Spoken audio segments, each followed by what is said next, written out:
많이 싸우신다고 그러셨는데 저희 동네도 지금도 싸우고 있습니다.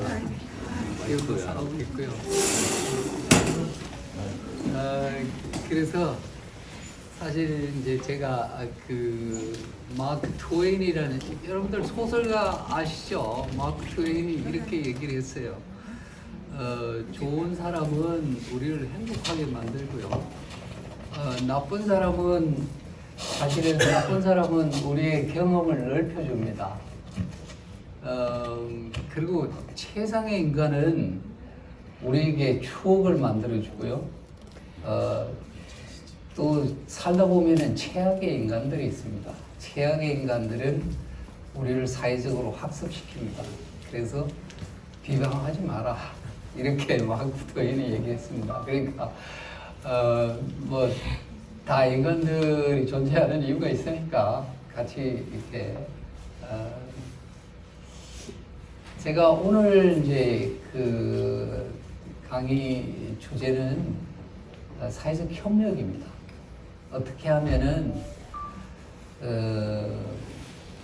우리가 사회적으로 협력하는, 그러니까 이게 국가도 그렇고요, 마을 동네도 마찬가지로 지속 가능하려고 하면은 지금 사회적으로 가장 중요한 가치가 서로 사회적으로 협력하는 겁니다.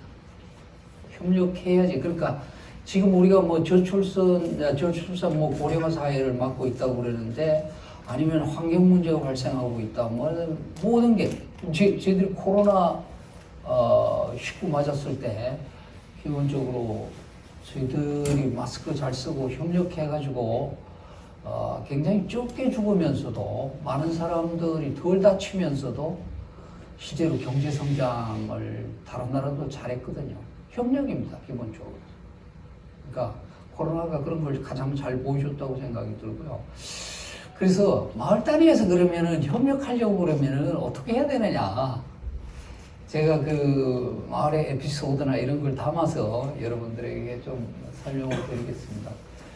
아무래도 좀 너무 멀리 있어서, 저게 저희들 동네입니다. 이 동네는 기성동은 거의 저희들 몇 단위 정도 되는 거고요.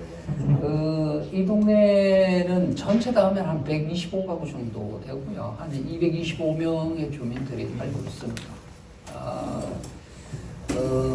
이제 여기 기성동하고 마찬가지로 도시 근방에 있기 때문에 예를 들면 제가 전원주택자들 후주민이라고 그러겠습니다. 기존에 계신 분들을 선주민, 그러니까 농사를 짓고 오랫동안 계시던 분들을 선주민이라고 그럴 겁니다. 선주민이 한 40여 가구 되고요. 나머지가 사실은 후주민들이에요, 저희들은.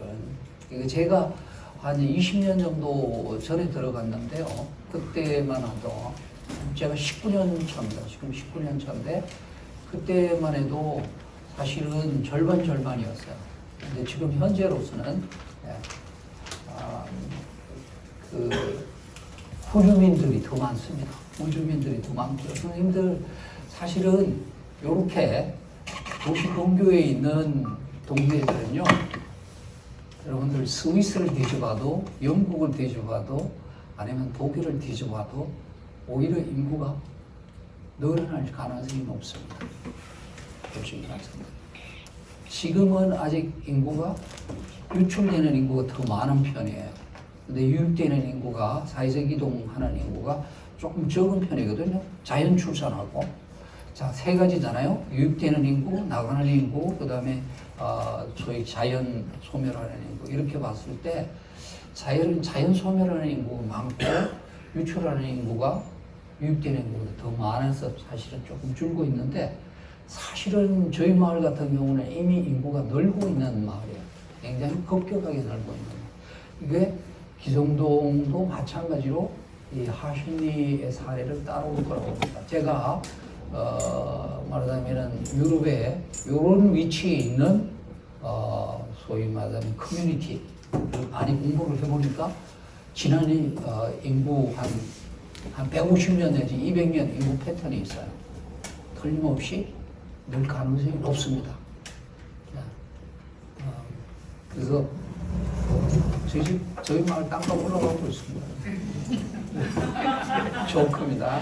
말은 사실이에요. 그래서 자, 저희들 이게 저희 마을인데요. 보면은 뭐 그 아주 가난한 시골 마을이에요. 그러니까 국립공원 안에 있습니다. 국립공원 안에 있는 마을인데, 제가 저희 집은 저쪽 뒤에 있는데 저희 집사람이 오늘 와서 저기 미국 사람인데 제가 이렇게 조크를 합니다. 제가 인생에서 두 번의 선택을 잘했다. 한 번은 우리 와이프랑 결혼한 거고, 다른 하나는 하신이에 집 지은 거다. 예, 그만큼 저 하신이에 들어가서 살게 된 것을 굉장히, 제가 아까 말씀드린 대로 인구가 늘어나고 있는 중요한 이유 중에 하나는 일본 사람들이 녹지대를 찾아서 움직이기 시작하고 있습니다. 두 번째는 뭐야? 커뮤니티예요. 공동체입니다. 그 OECD 평가에 의하면은 우리가 커뮤니티 점수가 한 1.46 정도 나와요. 10점 만점에. 근데 예를 든다면 유럽의 독일이나 뭐 스웨덴이나 이런 데는 한 9점이 이 정도 나옵니다. 9점대 커뮤니티가 거기 나와요. 그러니까 우리가 생각한 것보다 굉장히 개인주의가 발전되고 있음에도 불구하고 커뮤니티가 굉장히 강화되어 있습니다. 그만큼 사실은 우리가 인간들이 개인화되면서도 이 커뮤니티에 대한 욕구는 정정하고 있습니다. 그래서 다시 말씀드리면은 그 행복을 설명하는데 돈이 한 25%, 이 커뮤니티와 인간관계가 24%를 설명해요. 그리고 로컬 거버넌스가요 8%를 설명합니다. 여러분들의 행복을. 그러니까 얼마나 중요한 겁니다. 그래서 다시금 이런 작은 커뮤니티에서 기본적으로 우리 삶의 질 이런 것들을 찾기 위해서 저도 한 19년 전에 여기다 집을 지었습니다. 자, 조금 넘어가 주시죠. 기본적으로 사회적 협력을 하는데 두 가지가 중요합니다. 두 가지가 중요한데요. 하나는 한쪽으로는 협력을 하려고 하면 국가 단위도 마찬가지예요. 국가 단위든 자 우리가 제가 말씀드린 대로 자 국가 단위의 협력이 있고요. 이 마을 단위 작은 우리 커뮤니티 단위의 협력이 있어요. 이 두 개가 서로 상호작용을 하면서 기본적으로 우리의 미래를 준비해 나가는 거예요. 준비해 나가는데 그걸 하려고 그러면은 크게 두 축입니다. 두 축. 하나는 제도예요. 제도. 제도를 마을에서도 만들어야 돼요. 자, 제도에 따라가지고 제도라는 것은 여러분들이 여기서 있는 뭐 조례든 규범이든 법이든 관습이든 규칙이든 규범 이런 것들을 얘기하는 거야. 이것들을 잘 만드는 게 하나가 한 축이 있습니다. 그래서 선생님들이 모여서 싸울 때마다 규칙을 만드는 거야. 아, 이렇게 해서 싸웠다. 그러면은 이게 왜 어디에서 문제가 생기는가를 보고 규칙을 빨리 만들어야 돼요. 자, 그게 하나가 있어요. 규칙이 하나 있고, 자, 두 번째는 이 규칙을 움직이는 사람들의 역량이에요, 역량. 역량은 어디서 나와요? 말하자면은 사회적 자본이라는 데서부터 출발합니다. 사회적 자본이라는 건요, 쉽게 얘기하면은 이렇게 얘기해요. 사람들이, 기성동 사람들이 어느 정도 연결되어 있나, 네트워크가 있느냐, 서로 잘 알고 지내느냐, 네트워크가 있느냐는 문제하고요, 이 네트워크에 흐르는 감정이 좋으냐, 안 좋으냐, 이겁니다. 어때요? 감정 괜찮습니까? 옆집들하고? 감정, 스님은 좋다고 그러니까. 자, 기본적으로 한 사회도 마찬가지예요. 이 중에 가장 중요한 감정이 뭔가 하면은 이 감정을 측정할 때 신뢰라고 그러면 trust예요. 이거를 소위 말하자면은 보편적 대인 신뢰라고 합니다. 자, 그러면은 뭐가 일어나겠어요? 사람들이 연결되어 있고 이 사이에 이 네트워크 사이에서 흐르는 감정이 좋았을 때 사람들은 사실은 쉽게 처벌이 가능해요. 그다음에 룰을 안 지키는 사람. 아까 제가 얘기했죠. 말하자면 규범이라는 게 있다고 그랬어요. 규범이. 규칙. 뭐 이런 걸 막 만들었어요. 이 규칙을 안 지키는 사람들을 처벌하려고 그러면은 사람들이 연결되어 있으면은 훨씬 더. 자, 쉽게 얘기하면은 개돈을 있잖아요. 개돈을 띄워먹고 나가는데 100만 원 띄워먹고 나갔어요. 그러면은 타이트하게 얘기해서 알고 지내면은 개돈 띄워먹고 그 100만 원 때문에 평생 동안 왕따되는 것보다는 그건 사회적 처벌이죠. 굉장히 높은 비용을 지불해야 되는 거예요. 그래서 마을에서는요, 이 사회적 자본을, 그러니까, 자, 영국에서 요 정도, 기성동 지금 인구가 얼마나 됩니까? 예? 3,800. 이 정도 되는 마을이면요, 영국이나, 독일 가면요, 소위 자발적인 자기들끼리 모이는 어소시에이션이라고 그러죠. 그러니까 자원결사체. 말하자면 그것이 뭐 환경을 위한 모임이랄지 아니면은 뭐 갑천을 청소하는 모임이랄지 아니면은 뭐 등산 모임이랄지 이런 게 36개에서 한 68개 정도 있어요. 뭐에? 사람들이 타이트하게 연결되어 있다는 거야. 우리가 생각하기에는 미국 사람들 따로국밥인 것 같죠? 아니에요, 우리보다. 우리가 따로국밥이에요, 사실은. 우리가 굉장히 각자 소생의 길을 근대화하면서 걸었어요. 훨씬 더 그들이 연결되어 있습니다. 그래서 두 가지요. 다시 얘기합니다. 오늘 강의의 핵심은 이거예요. 하나는 규칙이나 규범을 잘 만들어야 된다. 자, 규칙이나 규범이 있어요. 그러면은 이거를 잘 해결하려면은 사회적 자본이라는 있잖아요. 사회적 자본이 있어야 돼요. 저희 마을에 제가 들어가서 19년 살면서 도둑이 들지 않아요. 지금 공주 쪽으로 가다 보면요. 공주 쪽에서 가다 보면은 전원주택자들이 지금 많아요.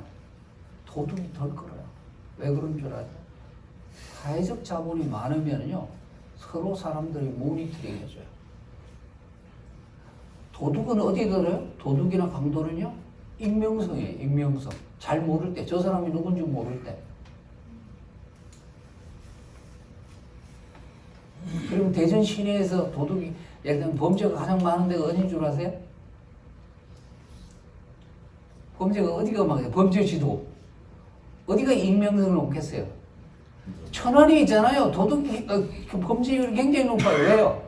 천안은 전부 다 소위 말하자면 고인물이 별로 없잖아요. 그러니까 익명성이 높아요. 누가 누군지 잘 몰라요. 범죄율이 굉장히 높습니다.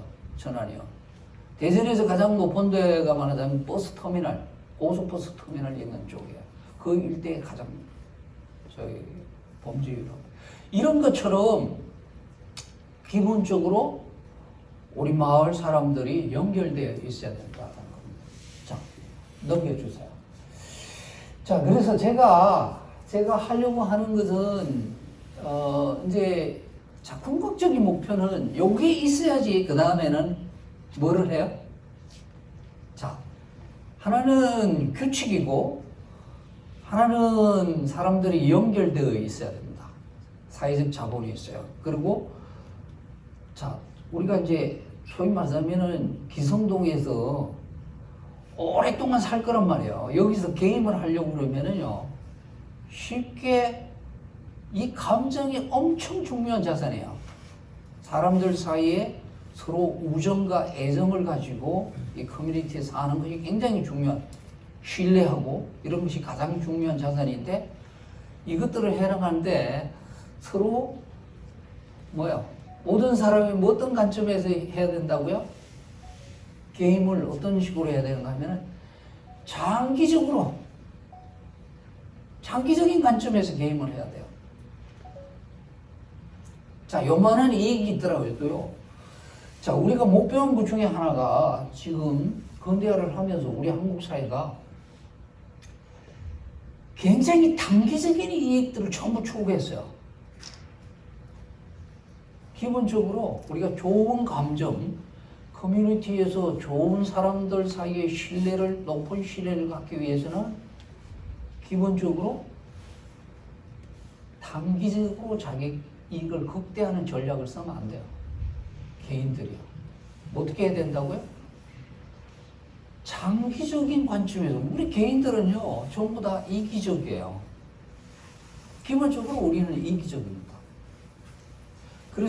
그런데 이 이익을 어떻게 추구한다고요? 장기적인 관점에서 추구하라는 겁니다. 동네에서는요. 그렇게만 하시면 돼요. 그렇게만 하면 협력이 일어나요. 다시 얘기합니다. 기본적으로 우리가 이익을 추구하되, 자, 이거를 그래서 유식한 학자들이 뭐라고 그러는가 하면은 계몽화된 이익을 추구한다고 그래요. 계몽화된 이익을. 장기적인 관점에서 추구하면은 훨씬 더 우리가 문명화된 인간처럼 행동할 수 있습니다. 그래서 뭐예요? 서로 협력이 발생하는 거죠. 자, 그게 기본적인 관점이에요. 자, 우리가 이제 기여를 바꿔야 됩니다. 그동안에, 근대화하는 동안에는요, 각자 도생의 길을 너무 많이 가면 급하게 걸었어요. 먹고 살려고. 근데 지금부터는 어떻게 해야 된다고요? 기여를 바꿔야 됩니다. 우리 사회가. 기여를 한 단계만 바꾸세요. 그러면은 기본적으로 관점이 바뀌고 우리가 단기적인 게임을 하는 것이 아니라, 왜냐면은 여러분들 여기 이제 젊은 분들도 많이 오셨는데, 지금부터, 자, 스위스에서는 이런 분들이 여기 살다가, 스위스는 지금 기선동은 뭐 인구가 유출된다고 그러는데 스위스에 가보세요. 제가 이제 오늘은 맨 끝에 자료가 있습니다만 668명이 사는 그 그 동네만 아니라 대부분의 동네들은요, 지난 200년 동안 인구가 줄지 않아요. 거의 똑같아요.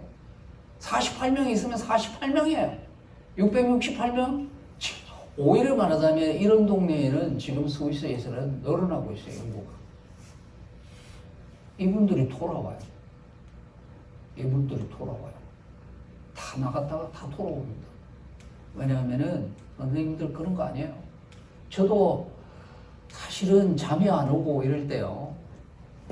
뭐가 범민이 그렇게 많은지 인간들은 다 그랬을 겁니다. 여러분들 그렇지만은 범민이 많아서 걱정도 많고 그래서 잠이 안 올 때 제가 생각하는 게 뭔 줄 아세요? 우리 마을 교회예요. 교회하고 참남백입니다. 제가 놀던 곳. 그걸 생각하면은 마음이 편해지고 제가 잠이 안 와요. 이게 사실은 마을입니다. 여러분들의 고향이고요. 이게 여러분들이 가지고 있는 정서적인 아이덴티티, 감정적 아이덴티티예요. 이걸 굉장히 중요하게 우리가 행복을 추구하는 과정에서 이 아이덴티티는 굉장히 중요합니다. 그래서 그러니까 여기서는 잘 행동해야 됩니다. 아까 얘기한 것처럼 제가 얘기한 것처럼 장기적인 관점에서 다른 이웃들하고 게임을 하겠다. 나는 계몽화된 이익을 추구하겠다. 이겁니다. 자, 넘겨주세요. 그래서 제가 이제 하면은요, 뭔가 하면은, 자, 1번은 합의된 절차적 합의를 봐야 돼요. 뭐, 이제 규칙. 제가 조금 있다가 우리 마을 사례를 얘기를 할게요. 사례를 얘기를 하는데, 자, 이거에 대한 세칙이나 시행세칙이나 합의점을 만들고, 이거를 소위 말하자면은, 자, 이거요. 이 단위에 이 문제는 뭐 여기에 쓰레기 매립장 문제가 있었잖아요. 이거는 우리가 어떤 절차를 거쳐서 어떻게 결론을 낸다라는 것이 합의점이 있어야 돼요.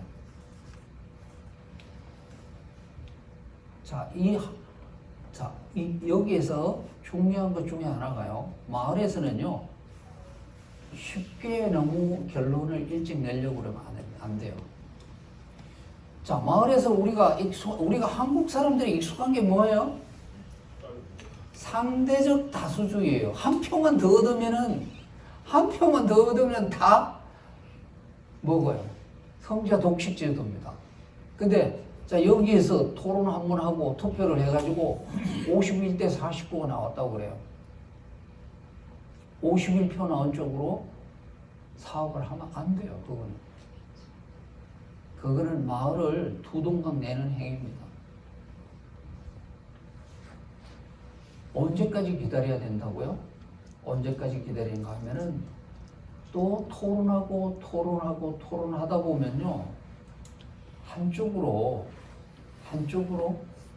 사람들이 의견이 모아집니다. 한 70% 이상 모아져요. 그때까지 기다려줘야 돼요. 가능하면은 작은 있잖아요. 간부회의나 이런 데는, 자, 민주주의는 두 가지 종류가 있어요. 다수주의 민주주의, 합의형 민주주의가 있어요. 마을에서는 가능하면은 합의형 민주주의로 가야 됩니다. 토론하고 1차, 2차, 3차 토론을 해서 어떻게 하신다고요? 합의. 한쪽으로 의견이 다수가 완전히 그랬을 때, 그리고 소수자들도 이렇게 생각할 때, 아, 충분히 저 사람들이 고민했구나, 우리 의견을 들어주기 위해서. 그렇죠?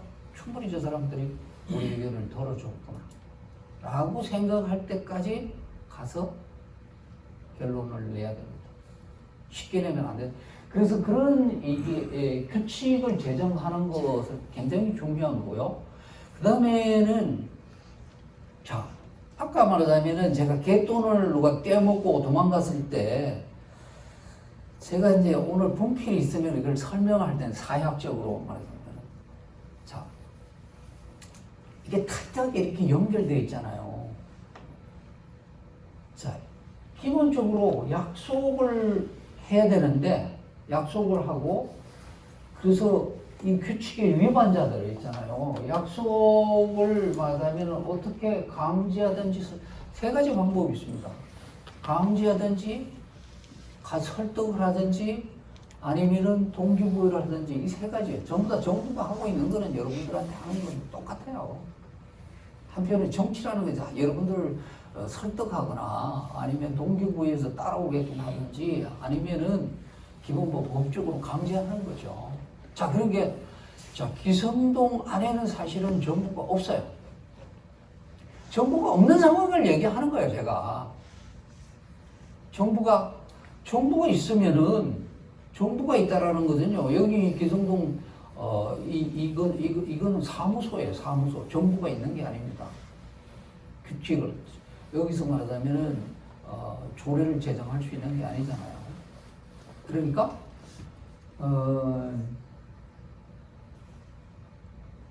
기본적으로 여기는 우리들 스스로가 규칙을 만들어서 이것이 마치 사회적 계약처럼 움직이게끔 해야 되거든요. 약속을 어기지 못하게끔 해야 된다는 거죠. 그래서 자, 그렇게 하면은 만약에 약속을 어기는 사람들이 나오면은 어떻게 하느냐? 어떻게 하겠어요? 자, 처벌받게 해야죠. 근데 여기는 법이 있어요, 없어요? 법이 없는 상황이야. 거의 동네라는 것은 법이 없는 상황입니다. 그러면 어떻게 처벌하느냐? 제가 우리 마을 사례를 다 들어가지고 얘기를 해드릴게요. 기본적으로, 자, 아까 제가 사회적 자본을 얘기했잖아요. 사람들이 많이 이렇게 연결되어 있고 이러면은 누가 규칙을 어기는지, 누가 규범을 어기는지를 쉽게 발견할 수 있어요. 발견하면은 그것 자체가 처벌이는 거야. 아이, 저 사람은 안 돼. 이렇게 처벌이 가능하지는 거죠. 제가 그래서 우리 말에 조금 더 이해하기가, 이게 사실은 선생님, 이거 오스트롬이라는 학자가 이거 써가지고 그 사람이 오하이오 스테이트라는 대학에서 스테이트 유니버시티 교수였는데 여러분들처럼 이런 마을에 들어가가지고 25년인가 이렇게를 25년, 26년을 사람들을 관찰하고 이 협력을 어떻게 만들 건가, 공유주의 비극을 어떻게 넘어설 건가를 고민을 해가지고 노벨 경제학상을 받은 논문이에요, 지금 제가 얘기하는 게. 근데 이거를 제가 조금 더 우리 마을 케이스를 가지고 설명을 드릴게요. 자, 우리 마을에는 가장 이제 사실은 가만히 보면은요, 돈 가지고 싸워. 사람들이 이해관계가 걸린 걸 가지고 싸우거든요. 그렇죠? 대부분은 이해관계가 없을 때는 나이스해 보이지더라도 이해관계가 딱 걸리면은요, 자, 두 가지 규칙이 있어요, 우리 마을에. 우리 마을에는 하나는, 일본은 마을의 운영비를 쓰려고 마을에 한 1년 동안은 운영을 해야 되잖아요. 뭐 회의하고 뭐 사업도 조그만한 거 하고 뭐 이렇게 하려면은 운영비를 써야 돼요. 이거를 설날 다음날 우리가 거둔거지를 해요. 거둔거지. 1가구당 10만 원씩 냅니다. 물론 선주민들, 기존에 사셨던 할머니들이나 이런 분들은 10만 원 안 내도 돼요. 뭐 5천 원에서부터 그분들 내고 싶은, 안 내도 좋습니다. 근데 그분들은 100% 내요. 100% 냅니다. 물론 5천 원에서 10만 원까지, 뭐 어떤 사람은 20만 원까지 내는 사람들도 있어요. 가난하지만. 자, 100% 내요. 자, 이게 규칙이에요. 거둔거지에서 이 후주민들은 무조건 10만 원 낸다. 이게 우리 마을의 규칙이고요. 두 번째, 이제 후주민들은 재량껏 낸다. 세 번째, 상업하시는 분들은 30만 원 낸다. 이게 규칙이에요. 자, 그러면 규칙을 어떻게 강제하겠어요? 기본적으로 여기는 자신이 마을에는 정부가 아니기 때문에 강제할 수 없습니다. 방법은 뭐예요? 방법은 뭔가 하면은, 자, 돈이 쉽게 얘기하면 이거예요. 돈이 10만 원 낼 때 이게 한 2주 내지 3주에 걸쳐가지고 이게 돈이 거칩니다. 돈이 거치는데, 보통 뭐 부의장한테 갖다 주는 사람, 총무한테 갖다 주면 이장한테 갖다 주면 이게만 돈이 막, 그러니까 이게 누가 얼마큼 내는지 확인을 해야 되잖아요. 그래서 우리 마을 총무가 이걸 해서 계속 풀입니다. 누가 얼마만큼 지금까지 냈습니다. 500만 원 거쳐졌습니다. 뭐 1000만 원 거쳐졌습니다. 보통 보면은 여기 이제 지금 얼마 낸 거 딱 있죠. 보면은 제일 맨 사람 맨 위가 50만 원짜리입니다. 50만 원짜리. 그 다음에 40만 원, 뭐 30만 원 이렇게 쭉 나와요. 그 다음에 가장 많은 데가 10만 원짜리예요. 자, 그래서 마을 주소에다가 이 총무 다 정리를 해가지고 한 4차례에 의해서 뿌립니다. 그러면은 여러분들 누가 돈을 안 낼까요? 10만 원? 아쉽게도 우리 마을에서 돈을 안 낸 사람들이 4사람이 있었어요. 최고 부자 교수 2사람. 교수 2사람. 그것도 제 옆집에 있는 교수. 그 다음에 이제 이 사람은 좀 돈이 없는 사람이었어요. 저는 주택자지만 4사람이 안 냈어요. 근데 기본적으로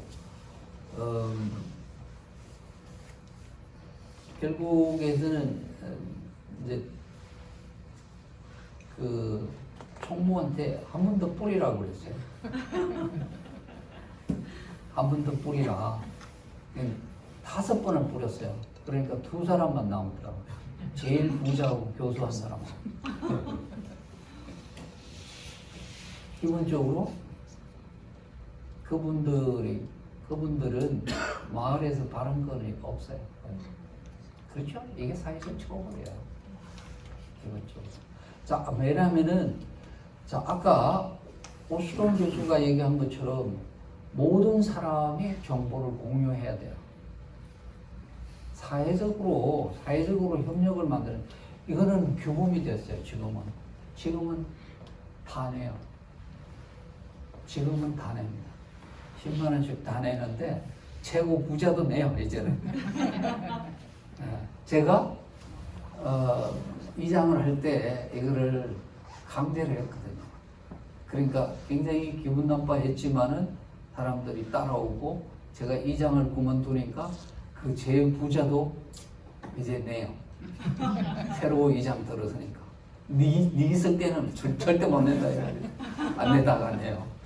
그런 것처럼 이거는 그래서 어떻게 규범으로 자리 잡게 하느냐 이런 게 중요하고요. 자, 다른 하나는요. 그 다음 넘겨보세요. 이거는 다른 마을 사진입니다. 우리 마을 이렇게 멋있진 않아요. 자, 저희 마을에는 다른 경험이 하나가 뭔가 하면요. 이사를 들어올 때 200만 원을 내야 돼요, 마을에. 되게 큰 돈이죠. 200만 원을 내야 돼요. 200만 원을 내야 되는데, 왜 200만 원을 내야 되는가 하면은, 우리 마을에, 마을 앞에 그 마을 해관에 있는 땅이 있어요. 이게 한 190평 정도밖에 안 됩니다. 190평 정도 되는데,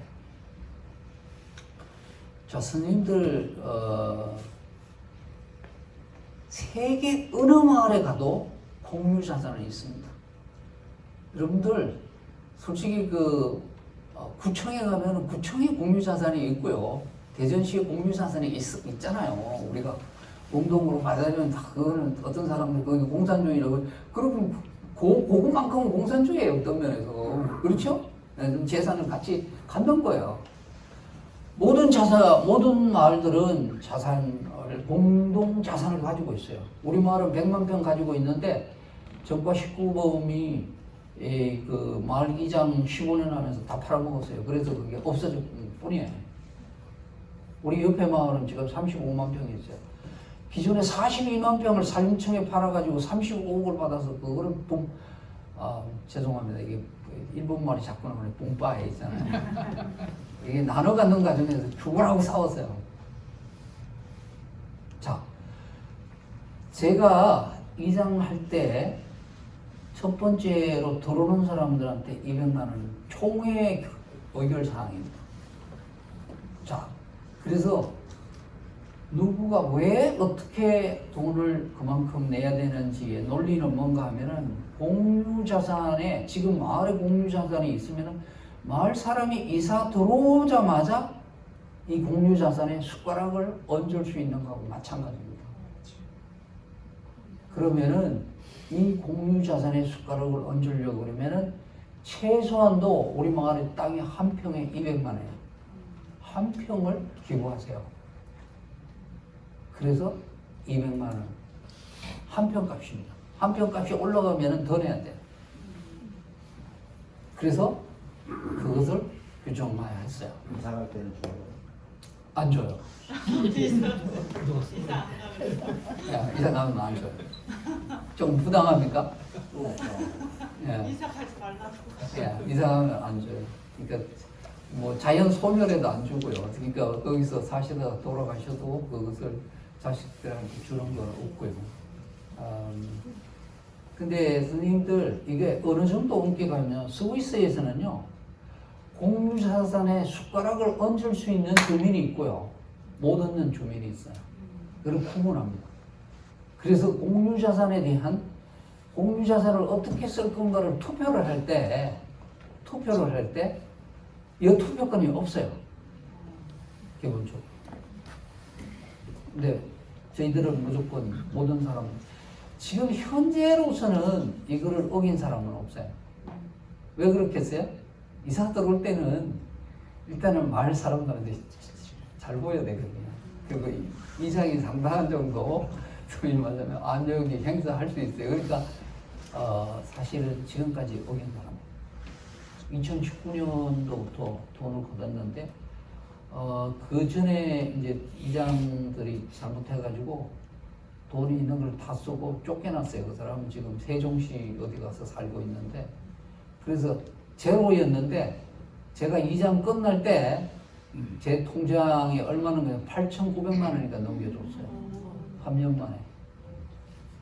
그렇죠? 마을 사람들이 굉장히 의외로 기부할 의사가 있더라고요. 의외로 기부할 의사가 있습니다. 그런 게 그리고 이제 다른 자 그래서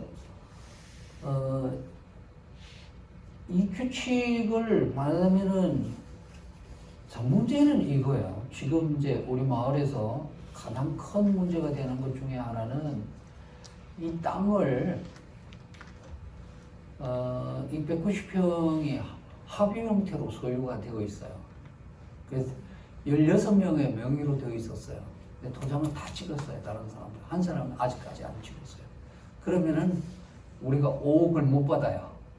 이 땅에 5억을 받아가지고 지금 희망마을 만들기 사업을 해서 5억을 받을 수 있는데 5억을 받아서 새로운 마을회관 지으려고 그래요. 근데 이 사람이 도장을 안 찍으면 못 받아요. 이 사람이 요구하는 것은 뭔가 하면은 이거는 선주민들 땅이다. 왜 마을회가 가져가려고 그래? 니네들은 충분히 기여 안 했다. 그래서 그 중에 한 사람이 그러니까 그 16명 중에 아들이에요. 아들. 그러니까 돌아가셨어요. 이 사람이 사망 확인서만 떼주면 내가 한 사망 확인서 못 떼주겠다고 그래요. 사망 확인서를 못 떼면은 기본적으로 이게 이전이 불가능하고 실제로 우리가 5억을 받는다고 하더라도 그 땅에 집을 지을 수가 없어요. 소송을 하면은 죽은 거 그래서 예 사실주의예요. 그 사실 그러니까 죽은 걸 하면은 저희들이 변호사한테 그걸 해봤는데 변호사가 그러더라고. 이게 이깁니다. 마을회가 이기니까 그러면은 1,000만 원 변호사비 주고 성소하면은 다시 1,000만 원 주세요. 2,000만 원 달라고. 자 그러면은 이거죠.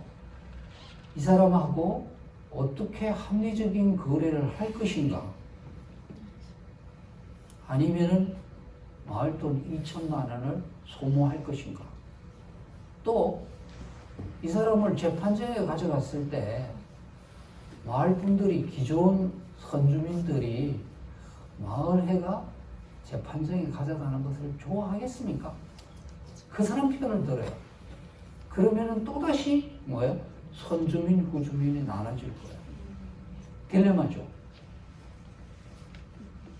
딜레마입니다. 그러면은 이 사람은 100만 원인 200만 원씩 더 달래요. 지금 합의 등기는 교수님 어쨌든 최종 소유 사라진 분이 소유권을 갖는 거잖아요. 그러니까 이렇게 됩니다. 합의 형태는 다 돌아가셨어요. 그러면 한 분만 남아서 그 사람 땅이 돼요. 맞아요. 그 사람 자식이 상속할 권리까지 가져요. 그러니까 그 사람은 일단은 아버님은 돌아가셨어요. 근데 자 이런 문제들이 있는 거죠. 자 어떤 사람들은 후주민들도 돈을 냈단 말입니다. 200만 원씩 낸 사람. 저 같은 사람은 500만 원 낸 사람이에요. 그러니까 이게 합리적이지 않죠. 그렇죠? 그러면은 500만 원 내고 20년을 제가 거기 살았는데 그러면 나는 아무 권한이 없고 그분들한테 100만 원, 200만 원만 내 돈 가지고 나눠주는 것이 합리적이냐? 아니잖아요. 그렇죠? 그리고 이 공유지는요, 더 카먼이라고 그래요. 아주 우리 학문적으로 우리 공 교수님 저같이 행정학이든 뭐 정치학을 하는 사람들에게서는 이거는 굉장히 중요한 이 개념입니다. 이 공유지는 줄이는 것이 아니라 늘려야 돼요. 지금 특히 우리 마을 같은 경우. 그런데 이것을 줄이는 방향으로 가면 안 되죠. 그래서 저희들이 이번 주 협상을 해야 돼요. 그분하고. 그분하고 협상을 해야 되는데 마을 카톡방에 야단 났어요. 나 200만 원 낸 돈 찾아가겠다는 사람들이. 무슨 협상이냐, 그놈마다 재판정에 세우라 그래요. 자, 여러분들, 그러니까 여러분들이 조금 아까 다시 한번 얘기를 말씀드리면은 이 일을 하세요. 이 사안들을 볼 때 조금은 장기적으로 생각하셔야 돼요. 두 번째는 무리한 요구지만은 여러분들이 이장 입장에서 한번 생각을 해보시면 좋을 것 같아요. 제가 이장님하고 어제 만나가지고, 제가 이장 아니에요 지금. 이장님이 지금 초등학교 선생님 한 30몇 년 하시다가 우리 마을 이장하고 계시는데 맨날 저만 보면 울어요, 울어. 어제도 뭐 4시에 잤다고 그러시더라고요. 그러니까 아빠 앞에서 짝짝꿍 이런 것만 하시던 분이 이 험악한 인간사를 보는 거예요. 이 험악한 인간사를 보니까 야, 인간들이 이렇게 사는구나. 선생님 어제 제가 하도 그거 해서 우리 집에 모시다가 밥을 좀 해먹이면서 선생님 그렇습니다.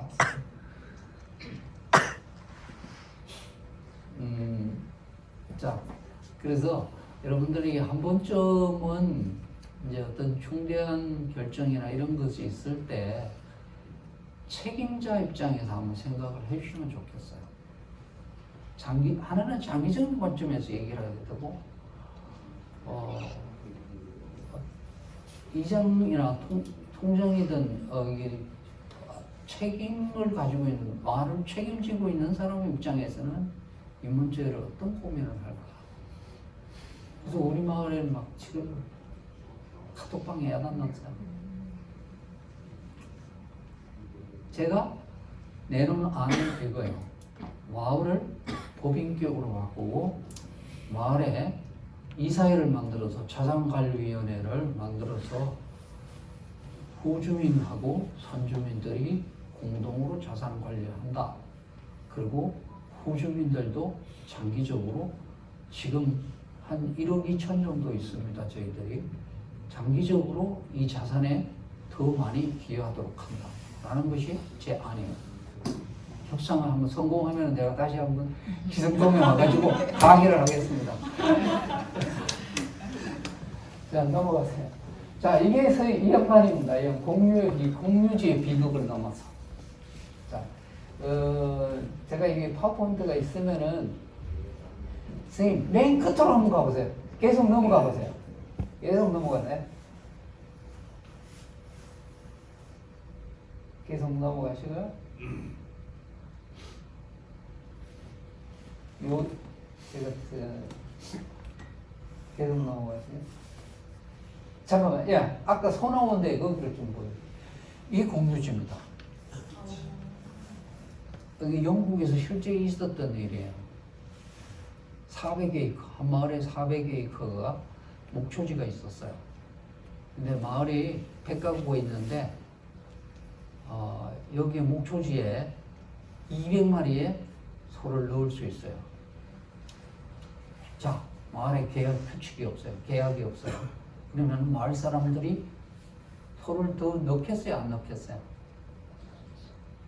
자, 200마리의 목초지, 400에이커에 200마리의 고기만 소만 뜯길 수 있는데 200마리보다 더 들어가면은 목초지가 상하기 시작합니다. 그러면은 400마리 정도 되면은 아예 목초지가 없어져 버리죠. 그러면은 모든 마을 사람들은 뭐예요? 거기 나오는 고기하고 젖이 없어지는 거죠. 이게 비극이 없어졌어요, 사실은. 영국에서 실제 있었던 일입니다. 공유지의 비극이라는 거. 없어졌어요. 왜 사람들은 그렇게 행동했을까요? 네? 개인이익이죠. 그래서 개인이 단기적으로 생각한 거예요. 어떻게, 자, 제가 선생님을 예로 들어서 죄송합니다만, 선생님이 가만히 생각해 보니까 소를 한 마리 더 넣어. 그러면은 거기서 나오는 고기하고 젖은 100% 자기가 가져가요. 거기서 망가지는 목초지, 그 있잖아요. 비용, 그거는 어디에? 배 갖고 나눠 가져요. 선생님이 이익이에요, 손해요? 이익이죠. 이게 합리적인 인간의 선택들이에요. 자, 참. 근데 선생님은 결국에는 2마리의 소를 가지고 충분히 거기서 고기하고 젖을 먹을 수 있는데도 불구하고 결국에는 1년 내에 목초지는 사라졌어요. 2마리까지도 이런 겁니다. 합리적인 인간들이 선택한 결과가 그거예요, 단기적으로. 이게 소위 말하자면 이 비극을 어떻게 넘어설 건가, 이 문제를 어떻게 넘어설 건가를 쓴 거야, 솔직히 말하자면. 그게 노벨 경제학상이야. 우리 그 학생이 한번 나중에 있잖아요. 다음번 노벨 경제학상 한번 썼어요. 자, 한번 올라가 보세요, 다시. 죄송합니다. 맨 처음으로 올라가세요. 예. 조금 더 올라가시고요. 자, 내려가세요. 한 번 더 내려가시고. 자, 두 번째는 이제 리더십 문제인데, 리더십은 오늘 조금 얘기하기 어려울 것 같아요. 굉장히 중요합니다. 리더를 잘 뽑는 거. 리더는 하나는 그것만 강조할게요. 하나는 공익우선주의에 알아야 됩니다. 공익우선. 제가 정말 이장 하지 말아야 될 때 이장을 했어요. 정말 바빴는데 이장을 했는데. 왜냐하면요, 하도 마을에 문제가 많아서 저한테 하라고 했길래 다른 사람한테 이장을 맡겼어요.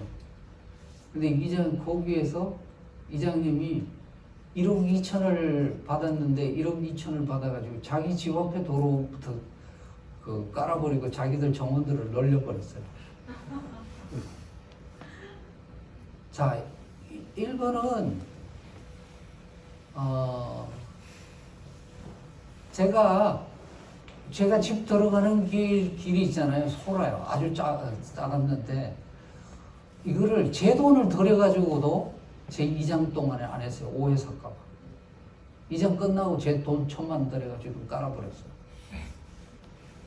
절대 자기가 책임 있는 자리에 있을 때 이 공익적인 관점, 공익적 윤리를 확실하게 지켜야 됩니다. 정말이지요. 국가든 마을이든 간인데요. 첫 단추는 뭔 줄 아세요? 기본적으로 자기 권력이나 국가가 가지고 있는 재정이나 마을이 거둔 돈을 자기에게 한 푼도 안 쓴다는 겁니다. 그 원칙을 여기서부터 출발합니다. 모든 있잖아요. 좋은 거버넌스, 좋은 사회의 시작은 기본적으로 여기서부터 출발해야 됩니다.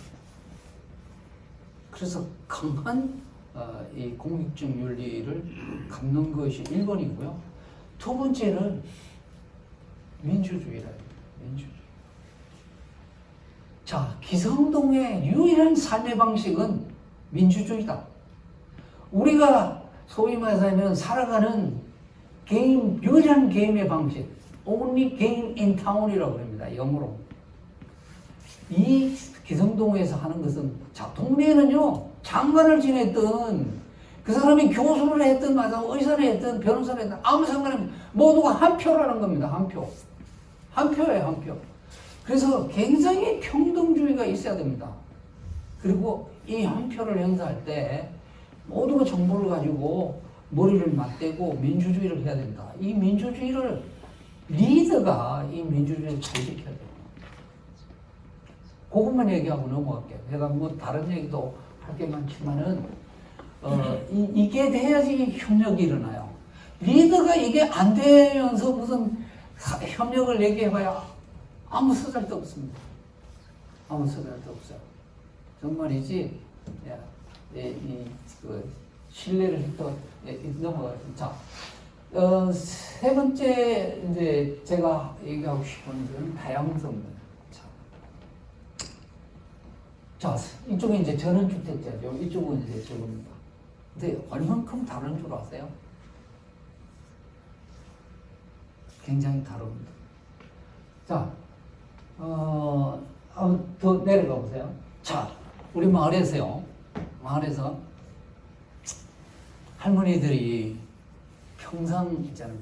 평상이 있어요. 평상이 이제 우리 마을 그 너티나무 밑에 평상이 2개 놓여 있었어요. 2개 놓여 있고 이게 막 그 장판으로 이렇게 깔려져 있었어요. 거기다가 어르신들이 맨날 나와서 거기 앉아서 얘기하고 맞으면 뭐 가끔 하투도 치고 맞으면 먼 산도 바라보시고 이렇게 하셨거든요. 자, 이 후주민들이 보니까 평상이 너무 보기 싫은 거야, 이 사람들이.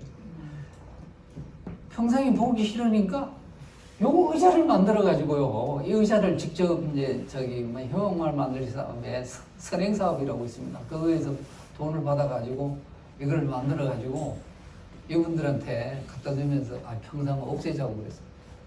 할머니들이 없애자고 그러시더라고. 그래서 내가 물어봤어요. 할머니 진짜 동의하는 거예요? 어쩌겠어. 자꾸 사람들 없애자고 그러는데 그러시더라고. 왜 할머니들 확실하세요? 저는 할머니들 편이에요. 근데 할머니들이 벌써 뭐 몇 사람이 왔다 갔대요. 그래서 제가 사실은 우리 그 전원주택자들, 간부들, 후주민들 모아놓고 이거 없애는 거 아닙니다. 할머니들이 속에 있는 얘기 안 하는 겁니다. 얘기했어. 아니래요. 빨리 다 동의됐대요. 그래서 그 다음날 또 가서 물어봤어요. 할머니들한테. 없애도 좋대요. 그래서 없애고 저걸 만들어서 줬어요. 그래서 내가 확인하러 할머니한테 갔어요. 할머니들 여기 어때요? 평상하고. 불편해 죽겠대요. 불편해 죽겠대. 이겁니다. 자, 할머니들이 가지고 있는 그분들의 어떤 문화나 이런 거를 존중해줘야 돼요. 존중해줘야 됩니다. 자기 것을, 자기가 생각하는 것을 강제하려고 그러는 거죠. 불편해 죽겠다고 그러면서 아주 제기해대고 쌍놈들이래. 어른들 문화도 모르는 놈들 쌍놈들이래. 제가 시간이 어떻게 되죠? 8시 30분. 8시 30분이요? 아이고, 제가 40분 정도까지 됐죠. 예. 자, 단축식이야. 이게 우리가 마을에 살면서 굉장히 잘 이해하려고 노력해야 됩니다. 너무 그래서 저는 이제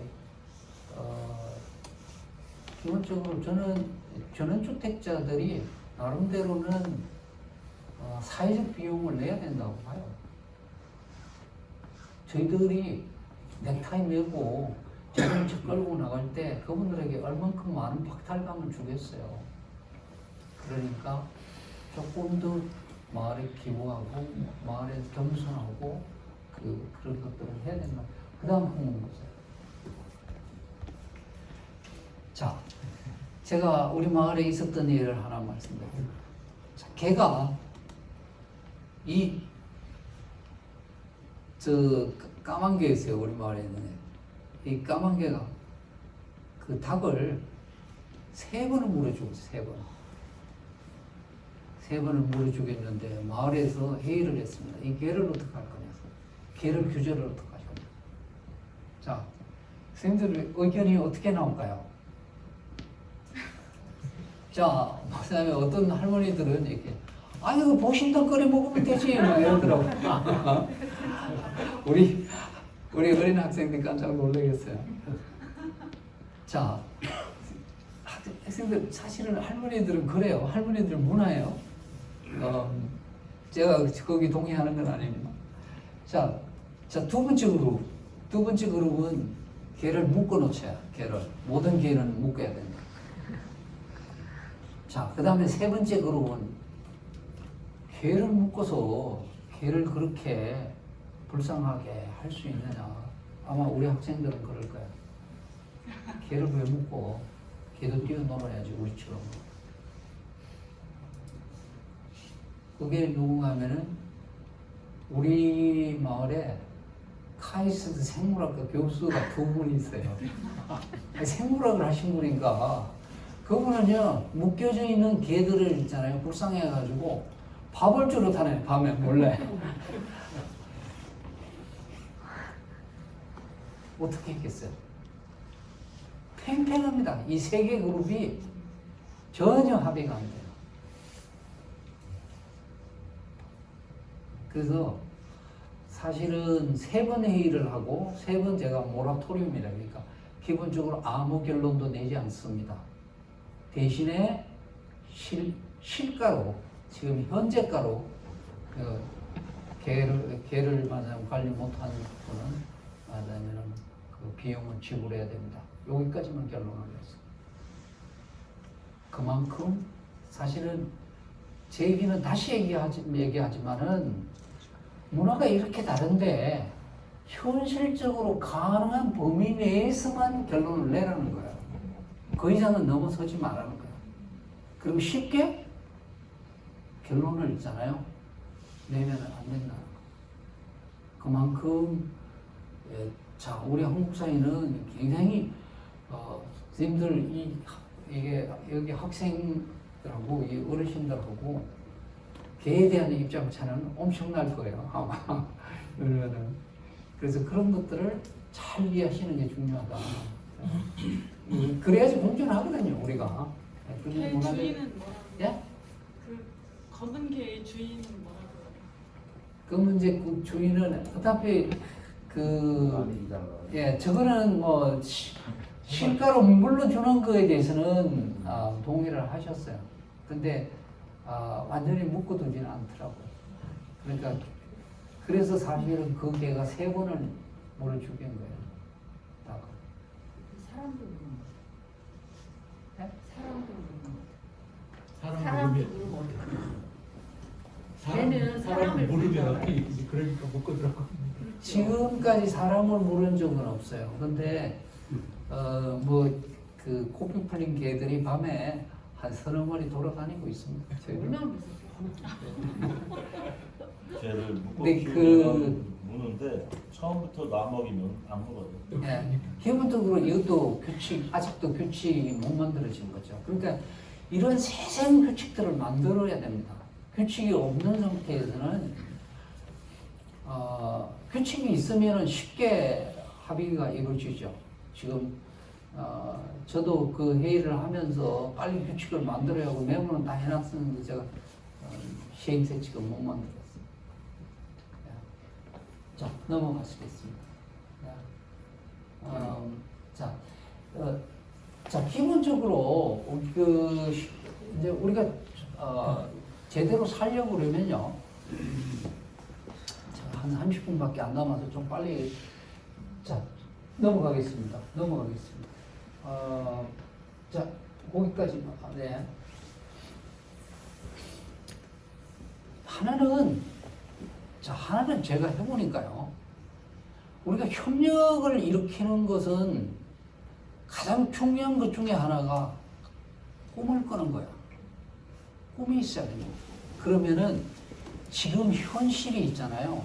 현실이 고통스럽더라도 사람들이 협력을 만들어낼 수가 있어요. 그래서 약간은 상징이나 이런 게 중요합니다. 뭐 기성동에 보면은 이렇게 뭐라고 써 있더라고. 100살 저희 마을은 이렇게 100살까지 서로 돌보는 하나의 정원. 이게 우리 마을 모토예요. 그래서 제가 우리 마을에서는 이사 들어오시는 분은 100살까지 살 거요, 못 살 거요. 살 자신 없으면 나가세요. 들어오지 마세요. 이렇게. 자, 기본적으로 정문을 어떻게 만들어서 우리의 노후를 여기서 재밌게 살 건가에 대한 꿈이 있어야 됩니다. 그러면은 좀 더 사람들을 협력하게 되고요. 사람들을 자극해내고 꿈을 꾸면은 사람들이 사실은 이게 초대하는 기본입니다. 사람들을 그 꿈으로 초대를 해야 됩니다. 마을에 일을 할 때, 그러니까 선생님들 자꾸 이게 마을 사람들이 모였을 때 꿈을 얘기해야 돼요. 이 기성동이 어떻게 바뀔 거다. 우리 마을이 어떻게 바뀔 건가. 그래서 예를 들면 우리 마을에서는 앞에 가로수 산수유를 심었습니다. 산수유가 한 500년 갑니다. 그러니까 저희들이 다음 단계에는 둘레길에다가 예를 들면은 주목 같은 거 있잖아요. 살아서 1000년, 죽어서 1000년 이런 주목 같은 거. 그래서 오랜 꿈을 꿔야 됩니다. 대대로 말하자면은 그래서 산수유는 왜 심었는가 하면은 산수유는 오래 갈 뿐만 아니라 아주 이른 봄에 우리에게 꿈을 전달하고 또 가을에는 산수유 열매가 있잖아요. 이게 중요한 약재입니다. 이게 조합에서 쓰기 위해서 조합에서 약재로 해가지고 돈을 만들기 위해서 그걸 심었어요. 그게 산림청 돈이 많아요. 여러분들 하나 제가 팁을 드리고 싶은 거는 산림청 사업을 하세요. 그러면은 왜냐하면은 우리 박정희 시대 때부터 우리가 그 산림을 잃었다가 산림을 찾은 유일한 세계 국가 중에 하나입니다. 그래서 예산이 많이 있어요. 그거를 잘 활용하시면은 이 근방에 오래된 나무를 심으세요. 이게 말하면은 우리가 너무 단기간에 그걸 꿈을 꿔잖아요. 산수유처럼 500년 이렇게 가는 나무들을 심어서 정말 이제 한 500년 되면 멋있어요. 매화나무도 있잖아요. 서남사에 가면은 매화나무가 350년에서 600년 되겠어요. 정말 멋있습니다. 그렇게 오래된 나무들이 우리를 지키고 우리의 꿈을 키워줍니다. 그래서 저희들이 이제 그런 꿈을 하는 이제 프로그램을 좀 했고요. 100살까지 서로 그리고 우수 사례나 이런 걸 통해서 좀 자극을 합니다. 그리고 또 외국 사례. 제가 진짜 외국 사례 얘기하라고 그러면 뭐냐면 세상에 있는 좋은 마을들을 여러분들한테 얘기해 줄 수 있습니다. 정말이지 환상적으로 살고 있는 마을들이 많습니다. 자, 그런 것을 통해서 사람들을 초대해야 된다라고 생각이 들고요. 사람들을 초대해서 이렇게 사람들을 각각의 모든 사람 있잖아요. 제가 그 세상에 많은 마을들을 뒤져보니까 마을 사람들을 모두가 초대되는 거야. 어디든 초대. 우리 마을에 가면은 환경위원회가 뭐 쓰레기하고 말하는 둘레길 만드니까 환경위원회가 있어요. 건축위원회가 마을에 있잖아요. 장기적으로 종합적인 어떤 커뮤니티 복합센터를 이 건축위원회에 있습니다. 그 다음에 반장단이 있어요. 반장, 부반장이 있습니다. 말하자면 우리 교육위원회에 있습니다. 작은 마을에서 위원회가 6, 7개 돼요. 반장단까지 하면 반장단에 이거 반장단 아까 보여줬는데 반장단 이런 것들 이분들은 좀 반장단이에요. 그래서 가능하면은 사실은 저는 이장을 할 때 그냥 제가 퍼실리테이트입니다. 사람들 일하게 하게끔 하자면 아까 와 있던 그 미국 사람 있잖아요. 제 이장 3년 하는 동안 매 주말 밥 해먹였어요. 마을 사람들. 정말 밥 많이 해먹었어요. 그래서 저는 사람들한테 그냥 밥 해먹이고 제 이장 월급 그거 가지고 밥 사고 맞으면 술 사고 이것만 했어요. 다 일을 하더라고요. 마을 사람들. 다 마을 사람들이 했어요. 제가 교수가 맨날 밖에 돌아가는데 강연하고 이런데 언제 일을 합니까? 근데 그분들이 다 했어요. 그런 것처럼 한두 사람이 일을 하려고 하지 말라는 게. 자, 넘어갑니다. 그래서, 자, 계획을 세워서 꿈을 치는 거. 이게 이제 저희들이 처음에 시작했을 때입니다. 이렇게. 막 복수사. 저기 머리 흰 분 있잖아요. 저분이 카이스트 생물학과 교수예요. 저분이 그 당시에는 건축위원장이었어요. 건축위원장. 그 저분의 생각, 아이디어가 맞으면은 국수 삶아서 마을 해관지 있자는 거였습니다. 국수 삶아서 마을 해관지 처음에는 제가 웃었어요. 그게 되겠습니까? 그런데 국수를 삶기 시작하니까요. 국수를 나눠 먹으면서 기부 모금통을 하니까 거기에 열어보니까 말하자면은 200만 원, 300만 원 거쳐 있더라고요. 이 사람들이 그래서 음악회든 밥 나눠 먹는 걸 잘해야 됩니다. 밥을 나눠놓고 그걸 하면은 자 협력을 만들 때는 사람들이 뭐를 잘해야 돼요. 제가 보기에는 밥하고 음악이에요. 음악회는 자주 해야 됩니다. 동네에서 뭐 때문에 1년에 한두 번 하는 게 아니라 저는 정말 빨리 저기 해관 지으면은 하여간 토요일 날은 하려고 그래. 토요일 날은 춤추고 놀아야죠. 잘 놀아야 돼요. 잘 놀아야 돼.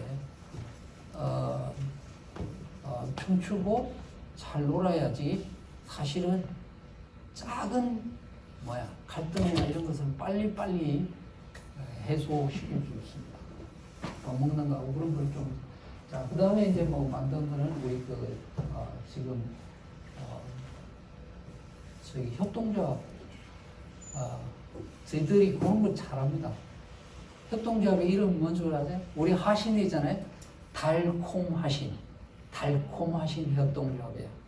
우리 달콤한 협동조합이죠. 그래서 지금 저희들은 거의 앵간한 부분은 마을에서 공급 이루어지고 반찬이든 뭐 앵간한 것들은 저도 거기 가서 토요일 일요일은 뭐 점심 거기서 사 먹어요. 협동조합에서 사 먹어요. 장대. 그래서 뭐 정부로부터 마을기업 1억 정도 받거든요. 뭐 하는 것도 있습니다. 이게 저 포스터고요. 마을기업 포스터고 주말농장. 그 다음에 이제 약간은 아까 그 법인 올려왔잖아요. 아직까지 저희들도 법인을 안 만들었는데 법인을 하는 것 굉장히 중요해요. 그래야지 조금 더 규칙이나 규정을 강화하는 거거든요. 자, 넘어가세요. 계속 넘어가세요. 네, 여기는 교육이네. 그리고 또 하나는 자 중요한 게 우리 행복하고 같이 중요한 게 뭐라고 그랬어요? 정체성 문제입니다. 내가 누구인가가 분명하면은 이거는 행복. 이것이 더 명쾌한 사람일수록 행복합니다. 그쪽이. 자, 그런데 하나는 우리가 내가 장주찬이가 누구인가라고 얘기했을 때 내가 어디에 사는가가 굉장히 중요해요. 어떤 커뮤니티가. 그래서 저희들이 한 것 중에 하나가 그런 겁니다. 이런 것들이 사실은 소위 말해서 협력을 강화하는 배경이 됩니다. 자, 예를 들면은 스님들 5천만 명을 단결시키는 게 뭐예요? 당군 할아버지잖아요. 당군 할아버지 제 개천점 태극기를 흔들면은 우리가 단결이 되잖아요. 그거하고 마찬가지예요. 마을에서 태극기를 만들어야 됩니다.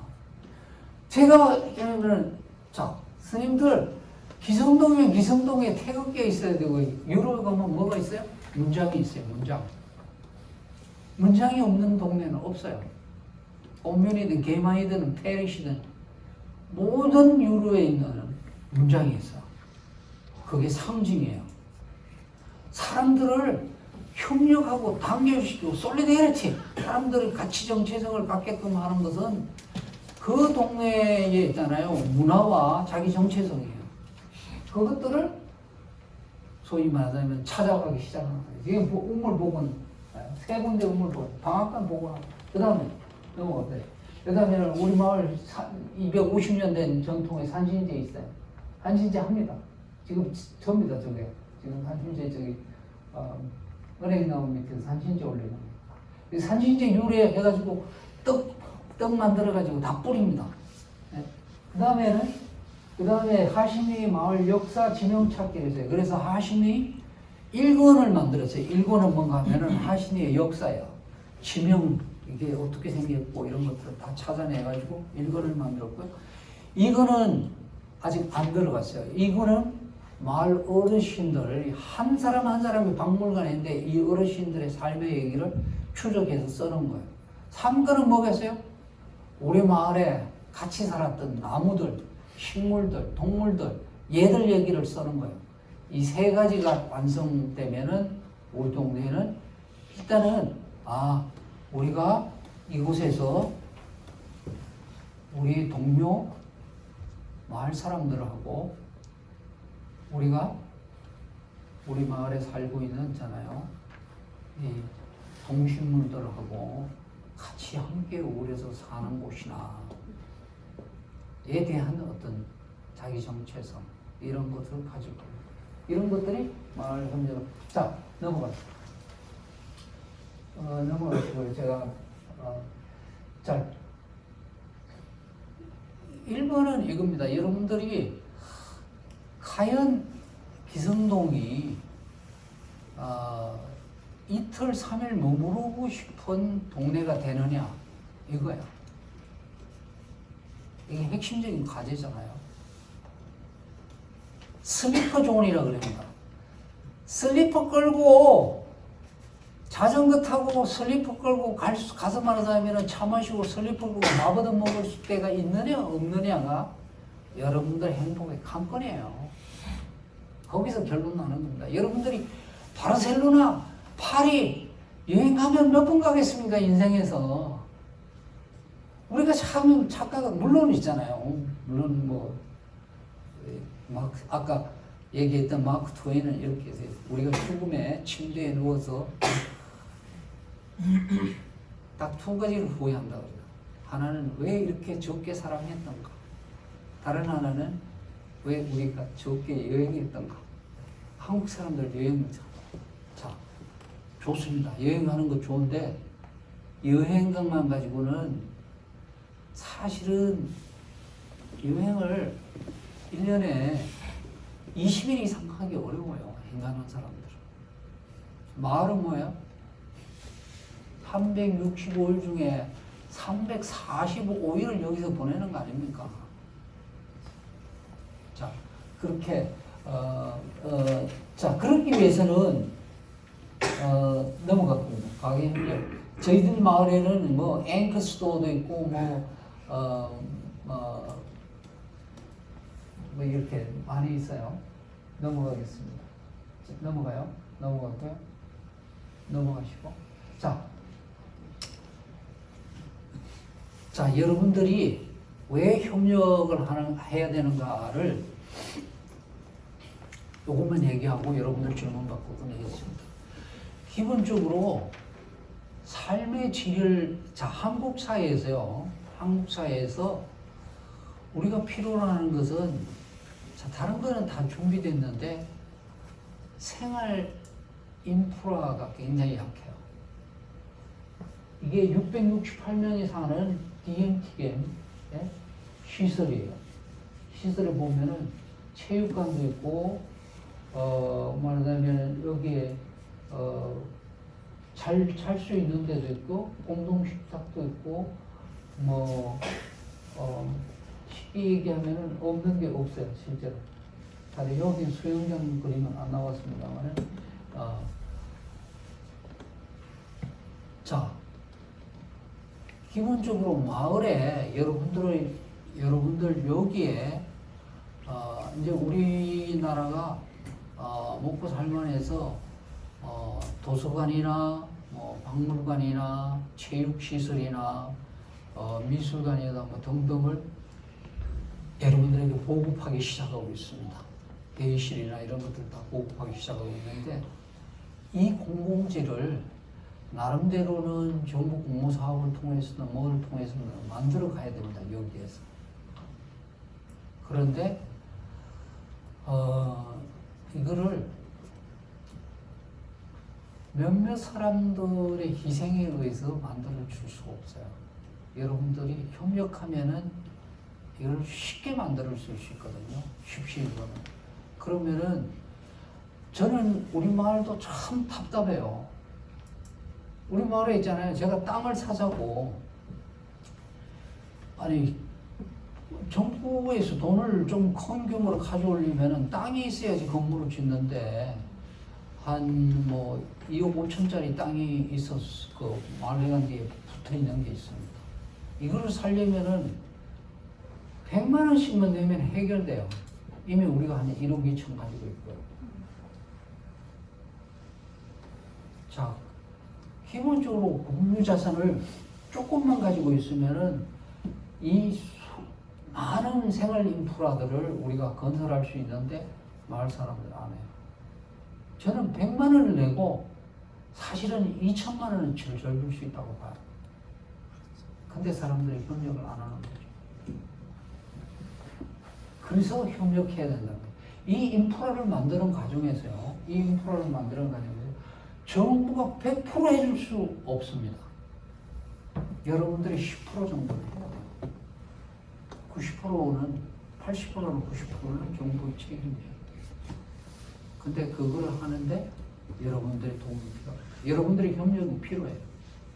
그래서 기꺼이 협력하려는 태도를 가지고 있어요. 십시일반의 원칙이에요. 자, 넘어가세요. 이러면 이게 저기 일부러 내가 하나 보여주려고 하잖아요. 지역독립 스포츠센터요. 로카노라는 지역인데요. 여기 앞에 보이는 그 호수가 있잖아요. 근데 이게 수영장이에요. 그게 와르파크 타운입니다. 저기가 얼마나 살겠어요? 16,000명 타운이에요. 이렇게 훌륭한 저걸 가지고 있습니다. 보세요. 거의 천국이죠. 네. 호수에 수영할 수도 있고 수영장에 와르파크도 있고 있잖아요. 완벽한 체육시설을 가지고 있어요. 우리도 이렇게 꿈을 꿔야 됩니다. 이렇게 우리 시대에 못하면은 말하자면은 다음 시대라도 할 수 있게끔 말하자면 우리가 같이 꿈을 꾸어야지. 그러니까 같이 꿈을 꾸면 협력이 이루어지고 이런 것도 이루어질 수 있다라고 저는 믿습니다. 제 얘기는 여기까지만 할게요. 다른 것들 이제 여기 이 마을인데요. 오히려 조금 질문을 조금 받는 게 나을 것 같아서요. 예. 자, 이 마을은 뭔가 하면 여기가 제가 몇 개 마을인데 이게 하나의 공유리 다른 나라들은 한 장만 더 넘겨보세요. 이분들이 5명이 마을 주민자치회 해주고 이쪽에 맨 밑에 있는 분이 이분 이쪽에 우측에 있는 분이 지금 공무원이에요. 공무원 책임자예요. 다시 올라가 보세요. 이 마을에 저 앞에 보이는 강 건너편에 저쪽 마을이에요. 한번 보세요. 이게 250년 된 인구 분포입니다. 668명. 인구가 변했어요? 줄었어요? 안 줄었잖아요. 물론 스위스에서는요, 이게 하나의 공연이기 때문에 저기서 스위스에서는 주민들이 이 사람은 우리 마을 사람이에요. 그러면은 외국에서 들어왔어도 그 사람 바로 그 다음날 법무부에서 시민권을 발행해 줍니다. 95%의 사람들은 2만 명 이하의 작은 타운에서 살아요.